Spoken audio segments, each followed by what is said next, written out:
Bonjour et bienvenue dans la Tronic Aventure. Après avoir fait une première vidéo sur les photodiodes infrarouges, c'était il y a 8 ans, c'était le tuto numéro 125, je voudrais revenir sur ce composant de façon un peu plus approfondie, parce que je viens de me procurer la photodiode BPW34.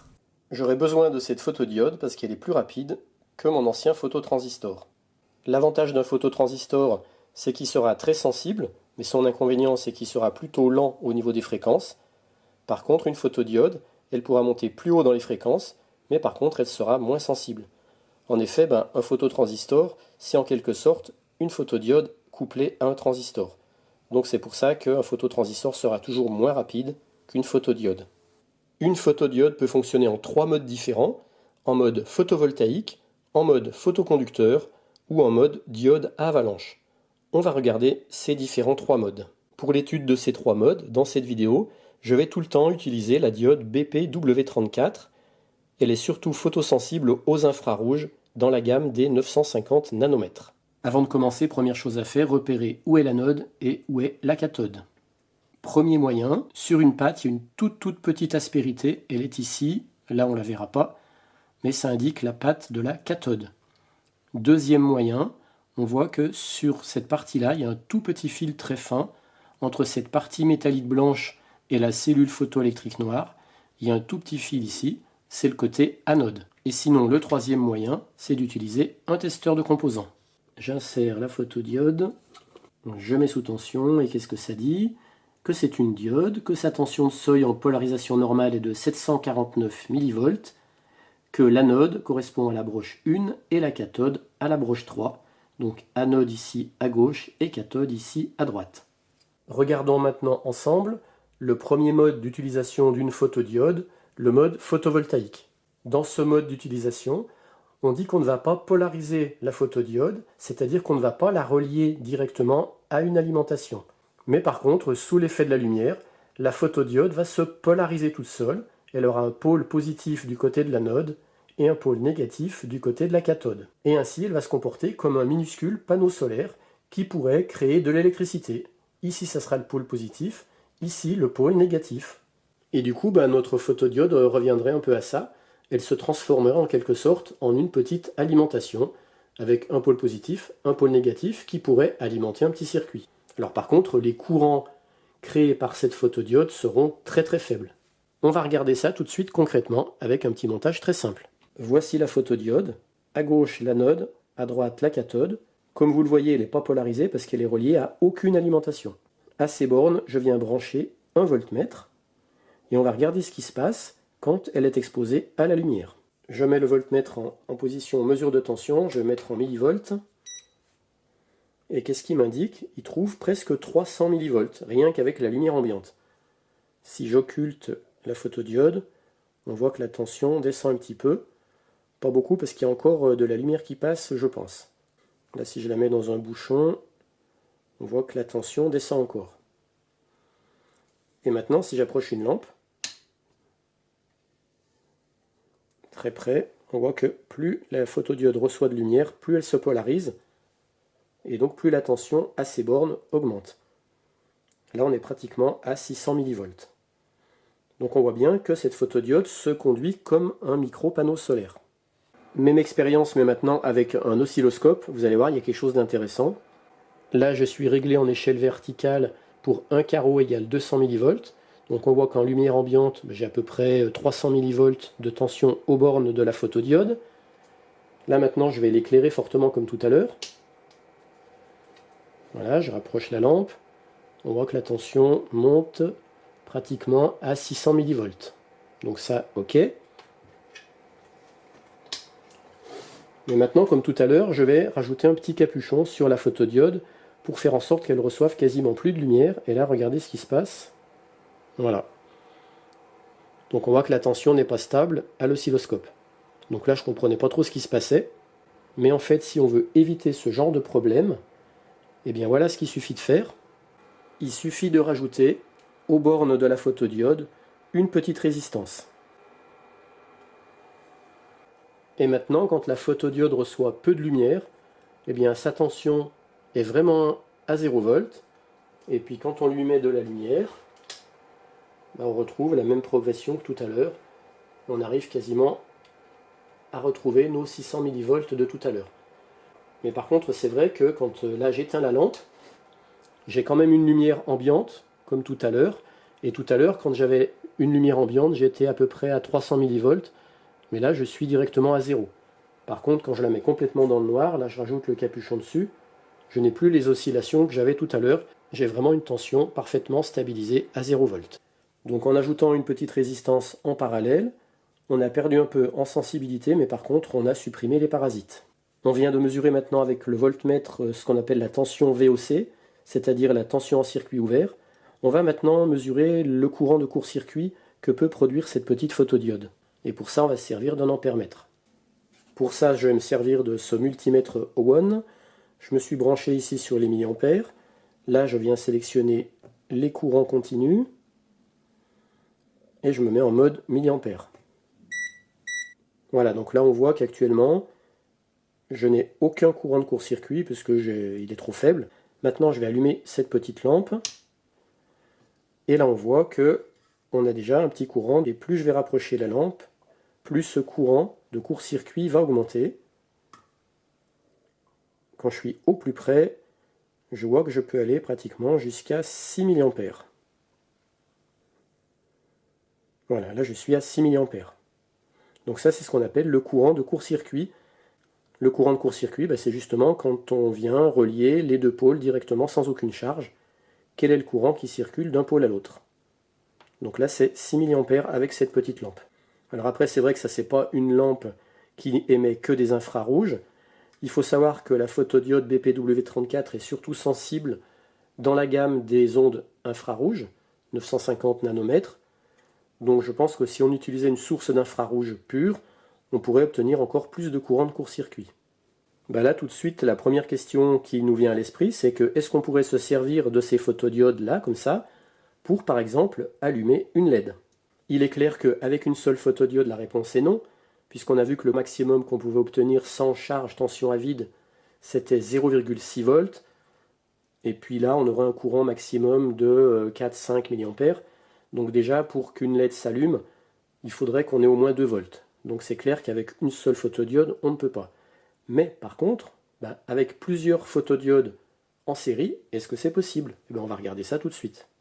Là, je viens de relier en série 4 photodiodes. Et puis le côté anode, je l'ai relié à l'anode d'une LED rouge et le côté cathode à la cathode d'une LED rouge. Comme vous le voyez, je n'ai pas du tout d'alimentation. J'ai allumé une lampe et regardez, quand je l'approche des photodiodes, hop, ça y est, ma LED rouge s'allume. Là, je vais éteindre la lampe. Voilà, la LED rouge s'éteint. Donc on voit qu'effectivement, nos photodiodes, en mode photovoltaïque, elles se comportent exactement comme des micro-panneaux solaires. Et je rappelle, en mode photovoltaïque, elles se polarisent toutes seules comme ça, positif du côté de l'anode et négatif du côté de la cathode. Le deuxième mode d'utilisation de la photodiode, c'est le mode photoconducteur, et c'est ce mode qui sera le plus souvent utilisé. Ce mode d'utilisation consiste à polariser en inverse la photodiode. Donc on va la polariser, c'est-à-dire qu'on va l'insérer dans un circuit qui contient une alimentation, et on va la brancher en inverse, c'est-à-dire la cathode vers le pôle plus de l'alimentation, et l'anode vers le pôle moins de l'alimentation. Cette photodiode montée en sens inverse, elle sera en sens bloquant, parce que normalement une diode, dans son sens normal, elle est censée laisser passer du courant dans ce sens-là quand la tension de seuil est atteinte. Et quand elle est montée dans ce sens-là, la cathode vers le côté plus, cette diode, elle est bloquante. Mais là, on va la brancher justement en polarisation inverse, au même titre qu'une Zener d'ailleurs. Et à ce moment-là, quand la photodiode va recevoir de la lumière, elle pourra laisser passer un petit courant dans son sens bloquant, donc dans ce sens-là. On va tout de suite faire un petit montage concrètement, avec une photodiode, une résistance en série, avec une petite aliment 5 volts. On va mettre un voltmètre aux bornes de la photodiode, un voltmètre aux bornes de la résistance, et on va regarder les variations de tension qui se passent en fonction de l'intensité lumineuse reçue par la photodiode. J'ai une breadboard qui est sous alimentation de 5 volts. Ce voltmètre va mesurer la tension aux bornes de la photodiode, et ce voltmètre va mesurer la tension aux bornes de la résistance qui est en série avec la photodiode. La première série d'expériences, on va la faire avec une résistance de 330 ohms. En lumière ambiante, j'ai 4,9 volts aux bornes de la photodiode et quasiment aucune tension aux bornes de la résistance de 330 ohms. Maintenant, si j'approche une source de lumière, là on voit que la tension aux bornes de la photodiode commence à baisser et la tension aux bornes de la résistance commence à monter. Plus je vais approcher la lampe, plus la tension aux bornes de la photodiode diminue et plus la tension aux bornes de la résistance augmente. Et on sait que le courant sera proportionnel à la tension aux bornes d'une résistance. Donc là par exemple on voit qu'on a 1 volt aux bornes de cette résistance, et comme on connaît la valeur de cette résistance, 330 ohms, on va pouvoir calculer quel courant la traverse. Ici la formule U égale RI, ça c'est la tension qu'on a trouvée aux bornes de la résistance en pleine lumière. 330 c'est la valeur de notre résistance, donc I sera égal à 1 sur 330, c'est-à-dire 0,003 A, c'est-à-dire 3 mA. Ce qui veut donc dire que quand notre photodiode est polarisée mais en sens inverse, donc branchée comme ça dans un circuit, eh bien quand elle va recevoir de la lumière, elle va laisser passer un courant dans son sens bloquant, dans notre cas 3 mA de courant quand elle recevra sa lumière en maximum, avec une résistance de 330 ohms. On va regarder maintenant ce qui se passe si on met au lieu d'une résistance de 330 ohms, une résistance 10 fois plus élevée, 3,3 K. J'ai maintenant la résistance de 3,3 K. En lumière ambiante, j'ai 4,86 volts aux bornes de la photodiode et 0,02 volts aux bornes de la résistance. Si j'approche la même source lumineuse que tout à l'heure, eh bien cette fois j'ai plus que 2,2 volts aux bornes de la photodiode et 2,62 volts aux bornes de la résistance. Alors on va regarder, si on rapproche la lampe au maximum, eh bien on voit quelque chose d'étonnant, c'est que la tension aux bornes de la photodiode devient négative, donc ça veut dire qu'elle se polarise complètement en inverse, moins 433 mV, et j'ai 5,32 volts aux bornes de la résistance. Mais que se passe-t-il donc? Eh bien vous allez voir, en fait c'est très simple et c'est très logique. On va déjà commencer par calculer le courant qui traverse la résistance dans cette position-là, quand on a à peu près, allez, on va dire, pour faire simple, je la remonte un petit peu, voilà, quand on a à peu près 5 volts. C'est simple, on connaît la valeur de la résistance, en fait elle fait 3200 ohms très exactement, on va aller calculer ça tout de suite. Ça c'était les calculs de tout à l'heure. Donc maintenant on est là, 5 volts aux bornes de la résistance, pour une résistance de 3200 ohms fois I, I est donc égal à 5 divisé par 3200, et ça nous fait 0,0015 ampères, c'est-à-dire 1,5 mA.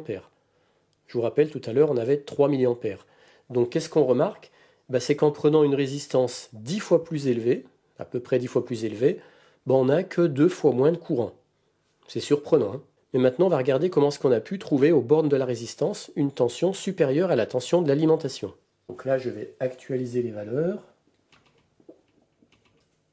On a 3200 ohms et 1,5 mA. Et là, j'ai oublié de le noter, mais là, j'ai une alimentation en 5 volts. Et qu'est-ce qu'on a trouvé? On a trouvé ici plus 5,5 volts quand on était en maximum de lumière. Et aux bornes de la photodiode, on avait moins 0,5 volts. Donc plus 5,5 moins 0,5, ça fait bien 5 volts. Mais comment est-ce possible qu'on obtienne ça? Ça, je le rappelle, quand la photodiode reçoit un maximum de lumière. On a vu tout à l'heure qu'une photodiode, quand elle est en mode photovoltaïque, eh bien, quand elle reçoit beaucoup de lumière, son anode va se polariser en positif par rapport à la cathode. Là, c'est ce qui se passe. Tout en étant dans un mode photoconducteur, c'est-à-dire polarisé en inverse dans une alim, eh bien cette photodiode va quand même se polariser toute seule entre son anode et sa cathode quand elle recevra beaucoup de lumière. Ça veut dire que ce point-là aura une tension plus élevée que ce point-là. Donc ce point-là étant relié aux 5 volts, ici on aura 5 volts. Mais comme ce point-là va se polariser en positif par rapport à ce point-là, on aura 5,5 volts. Et c'est bien la tension qu'on retrouve aux bornes de la résistance. Et maintenant, l'autre question que je voudrais qu'on voit ensemble, c'est ce courant, il va être proportionnel à quoi? Eh bien, on va voir que ce courant ne sera pas proportionnel par rapport à la tension de l'alimentation. Il sera proportionnel en fonction de la résistance là, bien sûr, mais il sera essentiellement proportionnel à la lumière, à la quantité de lumière reçue sur la photodiode. Donc le courant qui va circuler dans un circuit photoconducteur ne dépendra pas de la tension de l'alimentation, mais de la valeur de la résistance en série et surtout de l'intensité de lumière reçue sur la photodiode. On va vérifier ça maintenant. Cette fois, j'alimente la breadboard non plus avec une platine d'alimentation fixe en 5 volts, mais avec mon alimentation stabilisée Gopher, dont je vais faire varier la tension. Donc au début, je vais partir en 5 volts. Allez, j'alimente en 5 volts, et on va regarder ce qui se passe au niveau des tensions qui se répartissent en fonction de la lumière reçue sur la photodiode. Donc là, je suis en 5 volts. En lumière ambiante, on voit qu'on a 5 volts aux bornes de la photodiode et 0,01 volts aux bornes de la résistance. Là, j'ai laissé la résistance de 3200 ohms. Maintenant, je vais mettre plus de lumière. Voilà. Donc là, j'ai 1,8 volts, 3,2 volts. Et maintenant, je vais augmenter la tension de l'alimentation. Donc là, j'étais en 5 volts, je passe en 6 volts. Qu'est-ce qui s'est passé? Pas grand-chose. On est toujours à 3,19. Et je vais augmenter rapidement. 7 volts, 8 volts, 9 volts, 10 volts, 11 volts, 12 volts. Qu'est-ce qui se passe? Eh bien, on voit que la tension aux bornes de la résistance, elle reste la même. Et par contre, tout le surplus de tension vient se mettre aux bornes de la photodiode. Là, je vais baisser la tension de l'alimentation, 11 volts, 12, 10, 9, 8, 7, 6, 5. Voilà. Donc on voit que la tension aux bornes de la résistance reste la même, mais par contre, toutes les variations de tension sont encaissées par la photodiode. Vu que la tension aux bornes de la résistance reste toujours la même, ça veut dire que quelle que soit la tension de l'alimentation, à lumière constante, le courant sera toujours le même. Donc c'est bien surtout l'intensité de la lumière, en fonction de la valeur de la résistance, qui détermineront l'intensité du courant qui circulera dans le circuit. Et contrairement à tout à l'heure, où on avait vu qu'en mode photovoltaïque, il fallait 4 photodiodes fortement éclairées pour avoir suffisamment de tension et de courant pour faire allumer une LED, et bien là, en mode photoconducteur, j'ai qu'une seule photodiode. En série avec cette photodiode, j'ai une LED. Et bien quand je mets de la lumière sur cette photodiode, et bien voilà, on voit que la LED s'allume. Donc là, on n'a pas besoin d'avoir 4 photodiodes, une seule photodiode fait le job. Et maintenant, je ne peux pas m'empêcher de penser, de me dire, mais qu'est-ce qui se passerait si je polarisais ma photodiode, mais pas en sens inverse, c'est-à-dire anode ici et cathode là, et qu'on la soumette à la lumière, eh bien, qu'est-ce qui se passerait? Et ben voilà, je l'ai inversé, et on va faire l'expérience avec ce même petit circuit. J'ai remis ma photodiode en sens passant, c'est-à-dire anode du côté du plus, et puis cathode du côté de la résistance qui va après au moins de l'alimentation. Pour l'instant, je vais tout alimenter en 5 volts et j'ai rebranché mes 2 voltmètres. Celui de gauche va mesurer la tension aux bornes de la photodiode et celui de droite, celle aux bornes de la résistance. Là, gros changement par rapport à tout à l'heure. J'ai bien l'alimentation en 5 volts.